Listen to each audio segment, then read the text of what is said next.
So today I'm going to be showing you how to graph this piecewise function right here.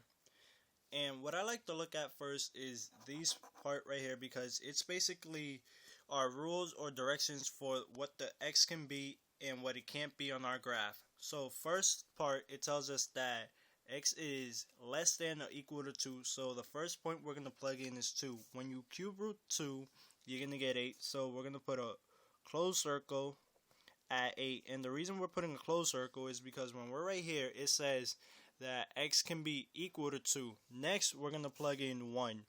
When we get the 1, we're going to cube root it, and we put a closed circle. When we get the 0, it's closed.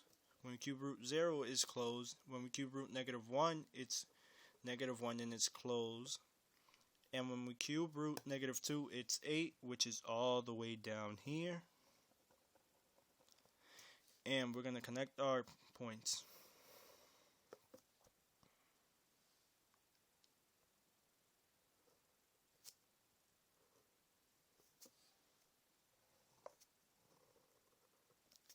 And I'm going to put an arrow right here indicating that the next values you plug in is going to keep on going down negatively. Next, we move on to the second part of our graph, which says that x is greater than 2 but less than or equal to 3, and when you have those points, you're going to put a 4. So we go to 2 right here and put an open circle at 4.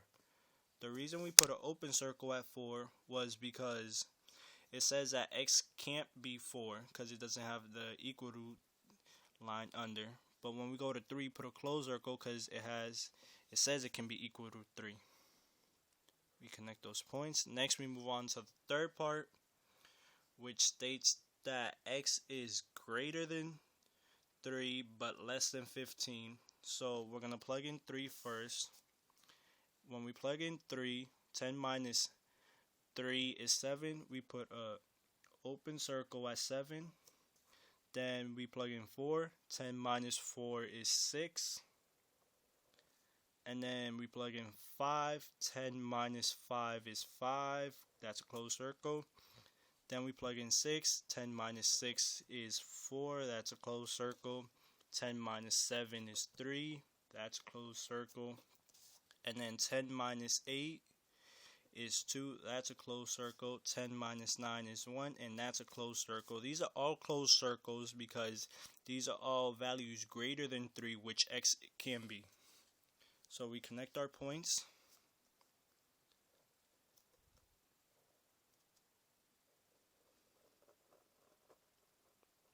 And the graph, as you keep plugging in values that go up to 15, you're going to keep on going down negatively. But when you get to 15, you're going to have an open circle at 15 because it's not equal to 15, it's less than 15, so it can't be 15.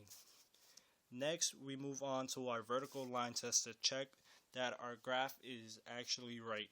When we do the vertical line test, we don't have any points that cross twice, so we move on, and that's it.